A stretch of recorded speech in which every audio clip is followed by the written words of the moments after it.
ఇక ఇందిరమ్మ నమూనా ఇల్లు రెడీ. ఖమ్మం కుసుమంచిలో పూర్తయిన నిర్మాణం నేడు ప్రారంభించనున్న మంత్రి పొంగులేటి. రాష్ట్రంలో మొట్టమొదటి ఇందిరమ్మ నమూనా ఇల్లు సిద్ధమైంది. ఖమ్మం జిల్లా కుసుమంచిలో నిర్మితమైన ఈ ఇంటిని గృహ నిర్మాణ రెవెన్యూ శాఖ మంత్రి పొంగులేటి శ్రీనివాసరెడ్డి సోమవారం ఉదయం 7 గంటలకు లాంఛనంగా ప్రారంభించనున్నారు. కాంగ్రెస్ ప్రభుత్వం అధికారంలోకి రాగానే అర్హులైన ప్రతి ఒక్కరికి ఇందిరమ్మ ఇల్లు ఇస్తామని హామీ ఇచ్చింది. ఈ క్రమంలో అర్హులను సర్వే ద్వారా గుర్తిస్తున్న ప్రభుత్వం 5 లక్షల వ్యయంతో ఇందిరమ్మ మోడల్ హౌస్ను మరి చూపెట్టబోతా ఉంది. ఇందిరమ్మ నమూనా ఇల్లు ఏ విధంగా ఉంటుందంటే ఈ విధంగా ఉంటుందట, ఇట్లా కట్టుకోవాలి.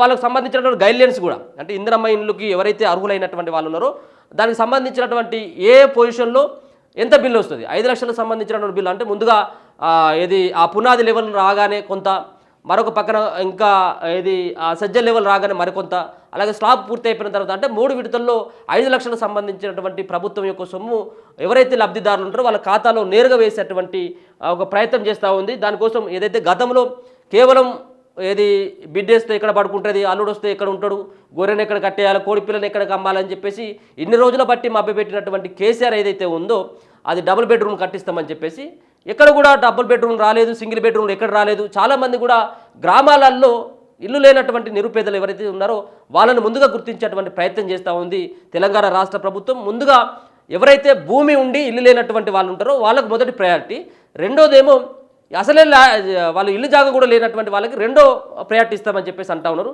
సరే, ఏదేమైనప్పుడు కూడా వాళ్ళకు ముందుగా ప్రయారిటీ ఇస్తే బాగుండేదేమో. ఇల్లు జాగా లేనటువంటి వాళ్ళకి కనుక ప్రయారిటీ ఇచ్చినట్టు అయితే కొంత వాళ్ళకి, ఎందుకంటే చాలామంది కూడా ఇల్లు లేనటువంటి వాళ్ళు ఎవరైతే ఉన్నారో వాళ్ళు చాలామంది కూడా జాగా కూడా లేనటువంటి వాళ్ళకి మొదటి ప్రయారిటీ ఇస్తే కొంత వాళ్ళకు ఉపయోగకరంగా ఉండేది. మరి ల్యాండ్ ఉండి కూడా మరి ఉన్నటువంటి వాళ్ళకి రెండో ప్రయారిటీ ఇస్తే అది బాగుండేమో.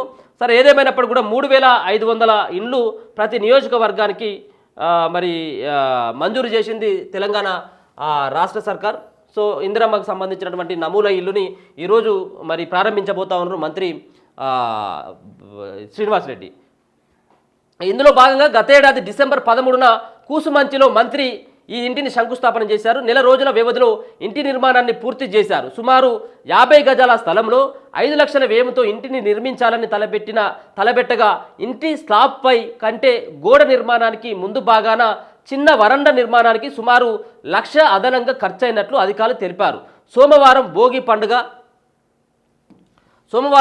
పండుగ రోజున మంత్రి పొంగులేటి చేతుల మీదుగా ఇంటిని ప్రారంభించేందుకు అధికారులు ఏర్పాట్లు చేశారు. కాగా ఖమ్మం జిల్లాలో సోమవారం 5 రాష్ట్ర మంత్రులు పర్యటించనున్నారు. డిప్యూటీ సీఎం బట్టి విక్రమార్క, మంత్రులు తుమ్మల నాగేశ్వరరావు, పొంగులేటి శ్రీనివాసరెడ్డి, ఉత్తమ్ కుమార్ రెడ్డి, కోమటిరెడ్డి వెంకటరెడ్డి ఉదయం ఖమ్మం కలెక్టరేట్లో రైతు భరోసా, ఇందిరమ్మ ఆత్మీయ భరోసా, ఇందిరమ్మ ఇల్లు, రేషన్ కార్డుల పంపిణీపై జిల్లా అధికారులతో సమీక్ష నిర్వహించారు. అనంతరం మధ్యాహ్నం 1:30కు రఘునాథపాలెం మండలం మంచుకొండలలో 66.33 కోట్లతో నిర్మించనున్న ఎత్తిపోతల పథకానికి మంత్రులు ఈరోజు శంకుస్థాపన చేయబోతా ఉన్నారు. సో వీటన్నిటిపైన కూడా ఖమ్మం కలెక్టరేట్లో ఏది ఇందిరమ్మ ఆత్మీయ భరోసా అంటే రైతు భరోసాది, ఇందిరమ్మ ఇండ్లు, అలాగే రేషన్ కార్డుల పంపిణీ పైన కూడా జిల్లా అధికారులతో ఈరోజు సమీక్ష సమావేశంలో వాళ్ళు పాల్గొనబోతా ఉన్నారు. మొత్తం 50 గజాల స్థలంలో 5 లక్షల వ్యయంతో నిర్మించున్నది. ఎక్స్ట్రాగా ఇంకొక 1 లక్ష రూపాయలు అయినాయట వరండా కోసం. ఇలా ఉంటుందని చెప్పేసి ఆ నమూనాను సైతం కూడా రిలీజ్ చేస్తూ ఉన్నారు. ఎవరు కట్టుకున్నప్పుడు కూడా ఈ విధంగా కట్టుకోవాలని చెప్పేసి ప్రభుత్వం మార్గదర్శకాలు అయితే రిలీజ్ చేసేటువంటి అవకాశం అయితే కనబడతా ఉన్నది. అంటే ఇష్టం వచ్చినట్టుగా కాదు, అంటే ఒకవేళ కనుక మీకు ఇది సింగిల్ బెడ్రూమ్ మిగతా సంబంధించిన ఏమైనా డబ్బులు కలుపుకొని కట్టుకోవాలన్నా కానీ ప్రభుత్వానికి ఎట్లాంటి ఆంక్షలు కూడా ఉండే అన్నట్టుగా తెలుస్తూ ఉంది. చూద్దాం మరి ఏ విధంగా ఉండబోతుంది దీన్ని అనేది.